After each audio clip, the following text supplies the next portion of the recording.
جتنا مقام اونچا اس کا امتحان بھی اتنا ہی سخت.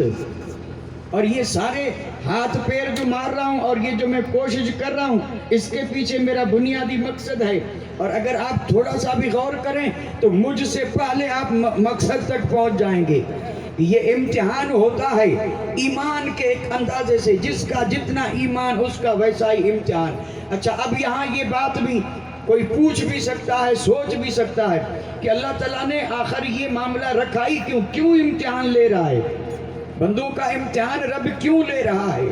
تو اس کا جواب بھی میرے اور آپ کے آقا تاجدار مدینہ نے حدیث پاک میں دے دیا.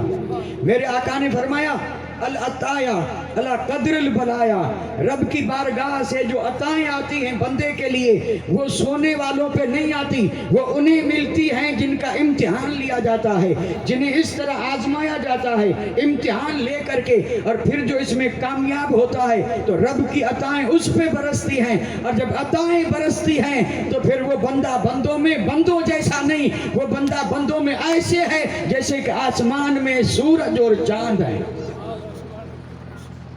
رب کی بارگاہ میں بندوں کے جو درجات بلند ہوتے ہیں وہ اسی امتحان سے ہوتے ہیں. یعنی جس کا جتنا سخت امتحان، اللہ تعالیٰ کی عطائیں بھی اس پہ یعنی اتنی ہی زیادہ. تو یہ قانون قدرت ہے، بندوں کا امتحان ہوتا ہے، اور جو اس میں صبر کرتے ہیں اللہ تعالیٰ ان کے مقام اتنے ہی زیادہ بلند فرماتا ہے. یہ اس آیت کی روشنی میں نے صرف تھوڑا سا خلاصہ عرض کیا ہے. اب آپ سوچیں، پہلے اس آیت پہ سوچیں. اللہ تعالیٰ نے فرمایا میں آزماؤں گا بھوک سے، خوف سے، بھوک سے، مال جان اولاد میں نقصان سے میں آزماؤں گا. اچھا، جب رب فرما رہا میں آزماؤں گا تو اب ہم دیکھیں صحابہ کرام کی زندگی، کیا انہوں نے یہ امتحان نہیں دیے؟ تو آپ کہیں گے ہم 12 سن چکے ہیں، دیے ہیں. کسی نے وطن قربان کیا، کسی نے مال قربان کیا، کسی نے جان قربان کی، کسی نے اولاد قربان کی. یہ سب امتحان تھے. میرے آقا نے جب صحابہ کرام کو حکم دیا ہجرت کر کے جاؤ مدینہ شریف، تو یہ کوئی آسان کام تھا کیا؟ ہم تو اس کو بہت آسان سمجھ رہے ہیں کیونکہ ہمیں صرف سننا ہے، کوئی اس پہ عمل تو کرنا نہیں. ہم سنتے ہیں سمجھتے ہیں آسان ہے. کوئی آسان کام ہے؟ سارے گھر میں ایک آدمی نے کلمہ پڑھا ہے اور اب اس کو پورے گھر والوں کو چھوڑ کر کے، اور کسی کے پاس بدن میں کپڑا ہے تو ہے، نہیں تو صرف ایک چادر ہے، سارا کا سارا گھر، کاروبار، دکان، مکان، زمین، تجارت، بیوی، بچے، ماں، باپ، بھائی، بہن، یہ جتنے بھی رشتے سب یہی ہیں اور یہ اکیلا جا رہا ہے. یہ ہجرت ہے جو بڑے ثواب کا کام ہے.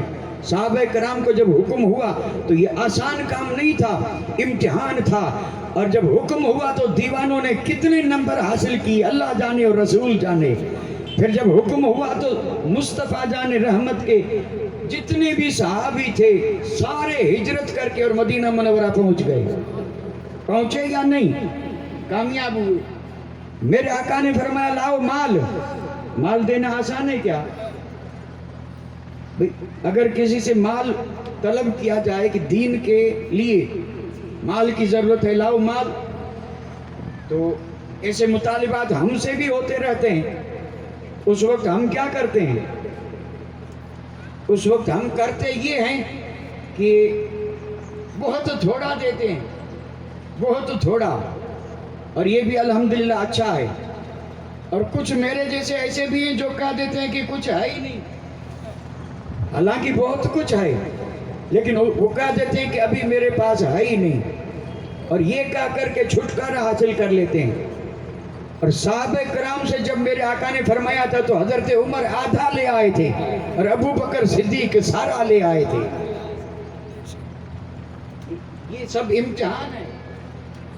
اور جب یہ حکم ہوا کہ میرے آقا نے فرمایا تمہارے نوجوان بچوں کی ضرورت ہے، تو حضرت عامر بن جموع جو لاچار تھے، انہوں نے میرے آقا کا یہ حکم سنا کہ اسلام کو 4 نوجوانوں کی جہاد کرنے والوں کی ضرورت ہے.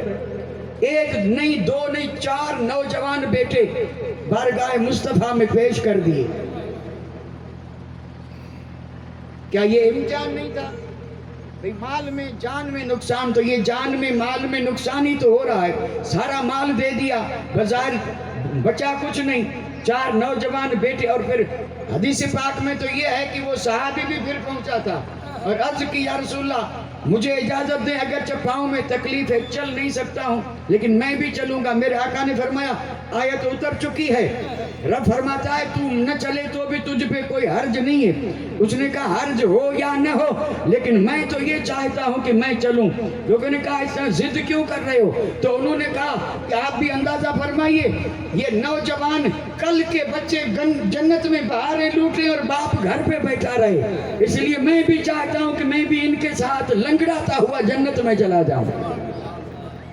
تو یہ صحابہ کرام نے یہ اس امتحان میں یوں کامیابی حاصل کی تھی. لیکن یہ توجہ فرمائے، توجہ. رب نے فرمایا ہم آزمائیں گے، رب نے بے شک آزمایا. اور صحابہ کے امتحان ہوئے، آزمائشیں ہوئی، ایمان والوں کی ہوئی. لیکن ان آزمائشوں کا حال یہ تھا کہ ایک ایک چیز میں یا دو چیزوں میں اور بھی وقفے سے نہ سمجھیں تو یہ بتا دوں، پہلے وطن سے آزمایا گیا، باقی کوئی آزمائش نہیں تھی. صرف یہی ہے کہ وطن چھوڑ دو. تو ایک پرچہ تھا، ایک پرچہ، اور آسان کر دوں ایک پرچہ، اور اس ایک پرچے میں کامیاب ہو گئے. اور پھر انہیں سند مل گئی رضی اللہ عنہم ورضوا عنہ. اور پھر حکم یہ ہوا کہ مال دو، تو پھر مال دے دیا. اب الحمدللہ. اور رب نے فرمایا ہم راضی ہو گئے. اس چیز کو یہ ہوا کہ تو صحابہ کرام نے ایک ایک پرچہ حل کیا، کسی نے 2 پرچے. لیکن عرض کر دوں بڑے اختصار کے ساتھ، اگر اس میرے آقا کی امت میں قیامت کی صبح تک جو آیت میں نے پڑھی، اس میں جتنی بھی امتحان کی صورتیں ہیں، ان ساری امتحان کی صورتوں پر عملی نمونہ پیش کر کے اور کامیاب ہونے والی ذات ہے تو وہ سید الشہداء امام عالی مقام کی ذات ہے. یہ سارے امتحان، ساری آزمائشیں کربلا میں موجود ہیں، واقع کربلا میں.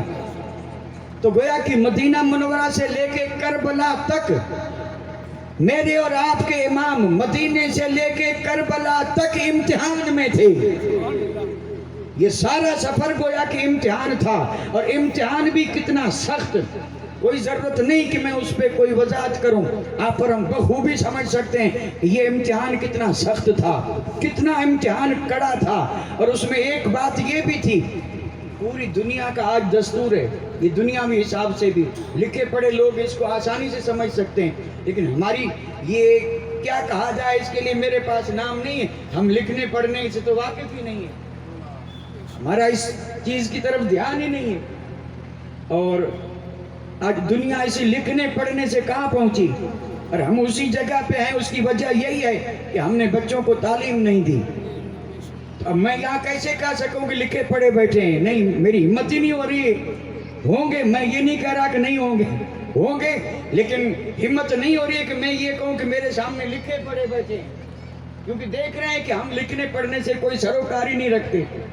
کالج بن گئے، اسکول بن گئے، سارے انتظامات ہو گئے، لیکن دنیا بھر کے بچے جو ہیں اس میں سے آج مسلمان کے سوا جتنی قومیں ہیں، ساری قومیں، کوئی قوم ایسی نہیں کہ جس کا بچہ ہو یا بچی ہو اسکول میں نہ جائے. پابندی سے جاتے ہیں، پابندی سے، ہم دیکھ رہے ہیں. لیکن مسلمان ہیں کہ ان کے بچے گلیوں میں کھیلتے ہیں اور یہ آوادہ گردی کرتے رہتے ہیں، لیکن وہ اسکول میں نہیں. تو اسکول میں نہیں تو مدرسے میں بھی کہاں جا رہے ہیں؟ تعلیم ہے ہی نہیں، تعلیم نہیں ہے. لیکن اگر تعلیم ہو تو یہ باتیں جو ہیں یہ سمجھنا آسان ہو جائے. میں پرچے کی بات کر رہا تھا. آج بھی آپ دیکھ لیں، یہ جو لوگ یہ ہائی اسکول میں، یونیورسٹی میں، کالج میں یہ جو پریکشا ہوتی ہے، پریکشا، اس کے پرچے جو ہوتے ہیں، ان پرچوں میں آج یہ تعلیم کے نگراں جو ہیں انہوں نے آسانی یہ کی ہے کہ پرچے کے بیچ میں وقفہ رکھا ہے. یعنی ایک پرچہ آج ہوا تو 2-4 دن بیچ میں پھر وقفہ رکھتے ہیں کہ بچہ امتحان کے لیے تیاری کر لے. پھر 4, 5, 8, 10 دن کے بعد دوسرا پرچہ، اور یوں 3 مہینے تک امتحان چلتا ہے. حالانکہ اگر وہی امتحان لگاتار ہو تو 4-5 دن میں یہ پرچے حل ہو جائیں، لیکن یہ وقفہ رکھا. 3 مہینے تک امتحان وقفہ اس لیے ہے کہ امتحان دینا آسان ہو جائے، اور یہ معمولی بات نہیں ہے، اس میں بھی حکمت یہ ہے، اس میں امتحان میں کامیابی کا چانس زیادہ رہتا ہے، اور لگاتار ہو تو ہو سکتا ہے کہ بچے پر دباؤ پڑے اور وہ فیل ہو جائے، اور دینی معاملے میں بھی یہی بات ہے، امتحان ہو، اور ایک امتحان ہونے کے بعد سال 2 سال اگر کوئی امتحان نہ ہو تو اس عرصے میں بندہ اپنے آپ کو سنبھال لے، پھر تیار کر لے، پھر امتحان ہو اور پھر یہ کامیابی۔ لیکن یہاں دیکھیں امام عالی مقام کے امتحان جو ہوئے ہیں، اس آیت میں جن جن امتحانوں کا ذکر ہے، جن جن ابتلا آزمائش کا ذکر ہے، بڑی زبردست آزمائشیں ہیں، صحابہ میں نے بھی ان آزمائشوں سے گزرے ہیں اور پاس ہوئے ہیں، لیکن وہ وقفے کے ساتھ ہے، اور یہاں پر کوئی وقفہ نہیں، امتحان کا پرچہ، اور یہ پرچے کا حل کرنا یہ شروع ہوا تو پرچے کے بعد پرچہ، پرچے پر پرچہ، لیکن قربان جاؤں نواز رسول پہ مہلت کی ضرورت ہی نہیں تھی، کیونکہ فاطمہ الزہرا نے پرورش ہی ایسی کی تھی، وقفے کی ضرورت ہی نہیں تھی۔ کیوں نہیں تھی وہ بھی عرض کر دوں، یہ جو میرے آقا امام حسین یعنی سجدے میں، آپ سجدے میں اور یہ پیٹھ پہ سوار ہیں، اس وقت تک نہیں اٹھتے جب تک امام علی مقام امام حسین خود میرے آقا کی پیٹھ سے نہ اتر جائیں۔ یہ سب کیا ہو رہا تھا؟ یہ وہی اسی پرچے کے لیے تیار کیا جا رہا تھا کہ آج حبیب سجدے میں اور تو پیٹھ پہ ہے، اور کل اسی سجدے کو دنیا کے سامنے اس طرح پیش کرنا کہ جسم سارا زخموں سے چور ہو، اور اس وقت پانی پینے کے لیے بھی نہ ہو، لیکن نواز رسول نے وہیں تیمم کر کے اور شمر سے کہا تھا کہ اتر جا سجدہ کروں۔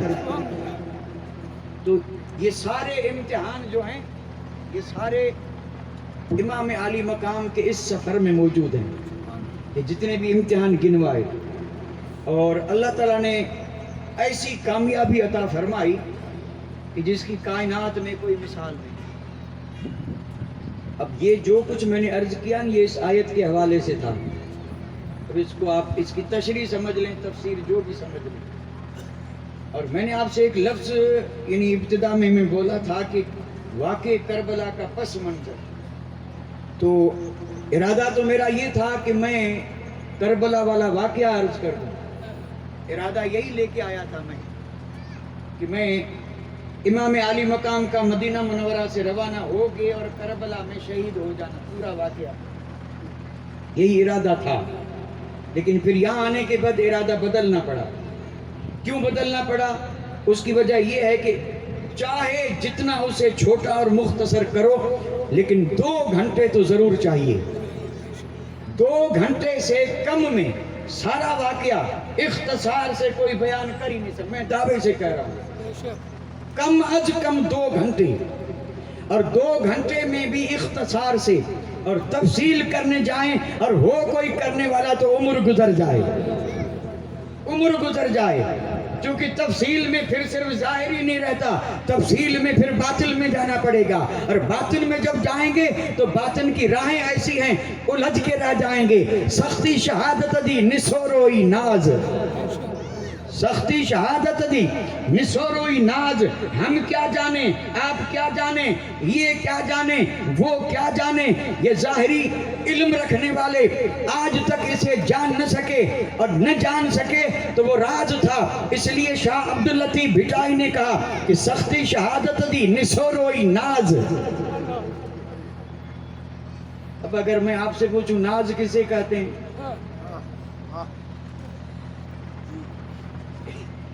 بند تو میں نے پڑھ لیا، اور اردو میں بھی یہ لفظ بولا جاتا ہے، جیسے کہتے ہیں ناز نخرا، ناز اٹھانا، اور ہم بارہا اس کو سنتے ہیں، لیکن میں دعوے سے کہہ رہا ہوں اگر عمر بھر لفظ سنا ہو، کسی سے پوچھے ناز کسے کہتے ہیں تو کیا جواب دیں گے؟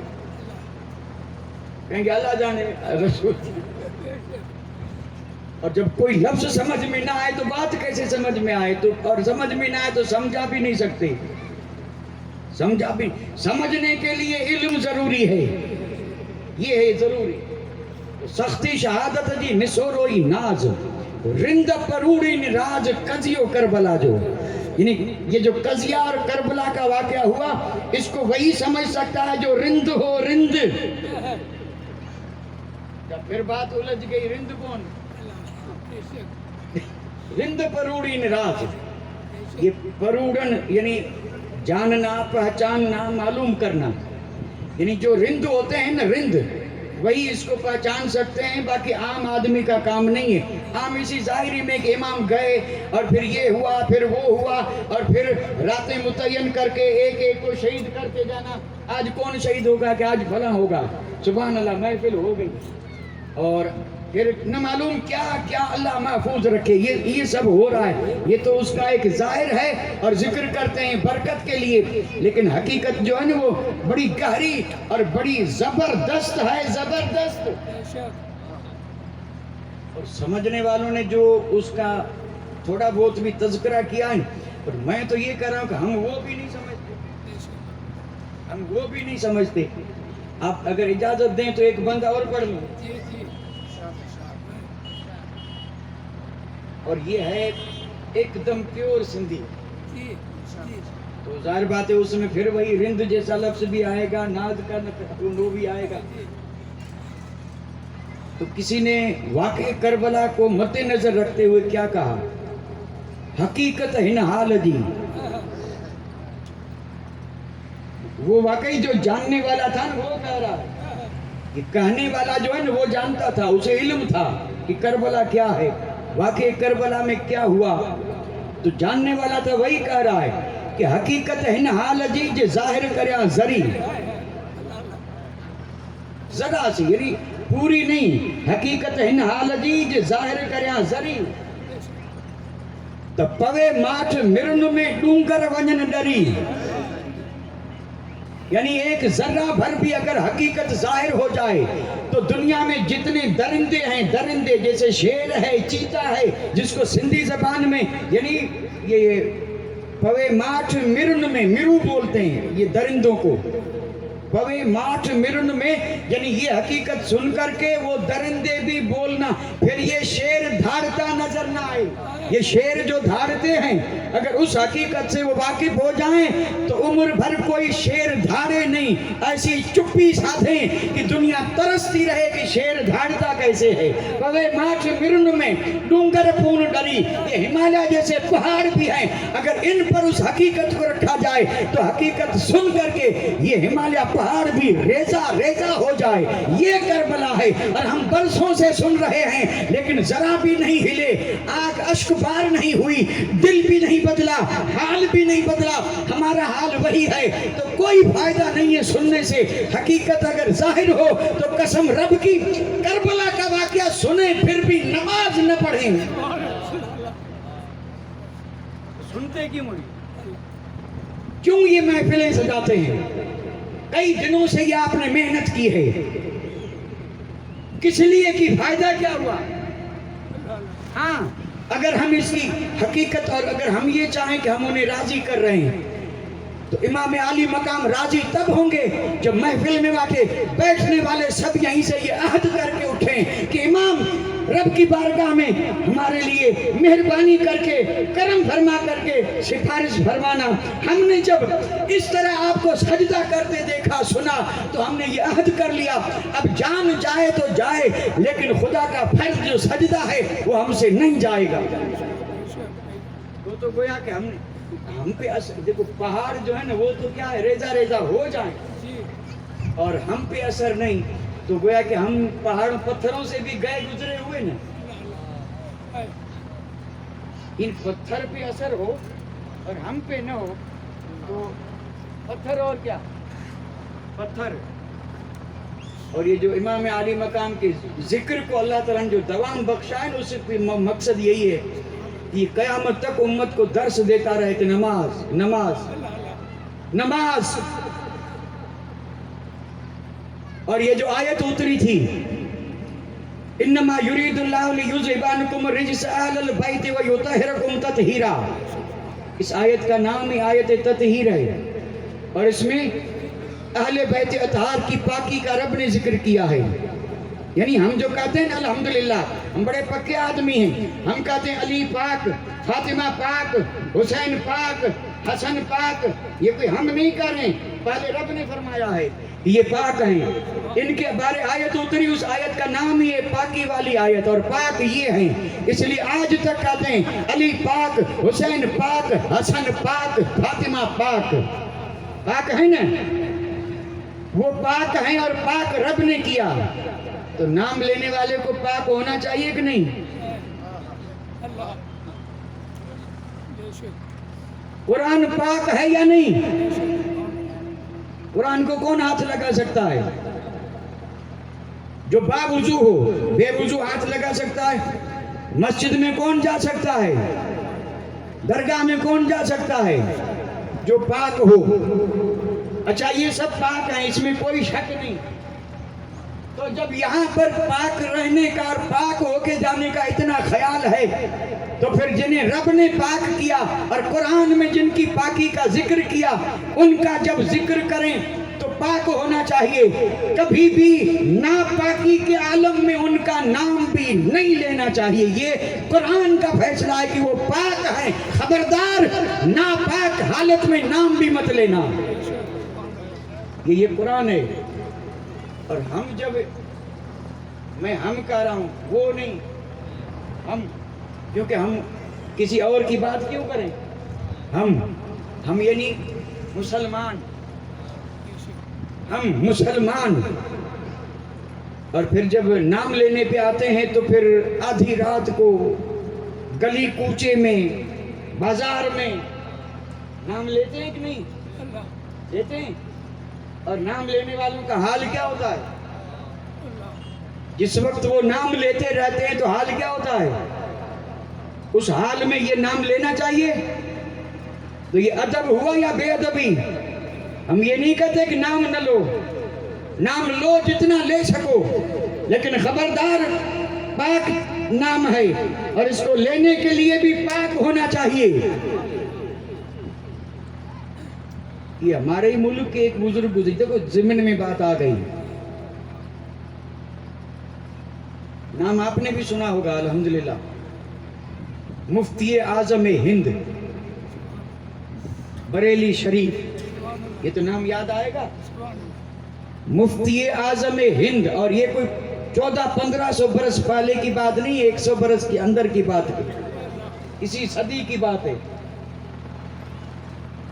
ان کے علم کا جب چرچا ہوا تو ظاہر بات ہے جہاں ماننے والے ہوتے ہیں وہاں نہ ماننے والے بھی ہوتے ہیں، تو جب لوگوں نے کہا کہ ان کے پاس اتنا علم ہے کہ جو سوال لے جاؤ جواب دے دیتے ہیں اسی وقت فوراً، ایسا علم، تو ایک ان کا بدخواہ، برا چاہنے والا، اس نے کہا میں جا رہا ہوں ایسا سوال پوچھوں گا کہ جواب نہیں آئے گا، اور ظاہر بات ہے جس کی جیسی یعنی حیثیت، وہ معمولی بات بھی ہوگی تو سمجھے گا میں بہت بڑی بات کر رہا ہوں، حالانکہ بات بڑی مختصر ہوتی ہے، کیونکہ اس کی معلومات میں وہ یہ سمجھتا ہے کہ یہ سوال ایسا ہے کہ کسی کو نہیں آئے گا۔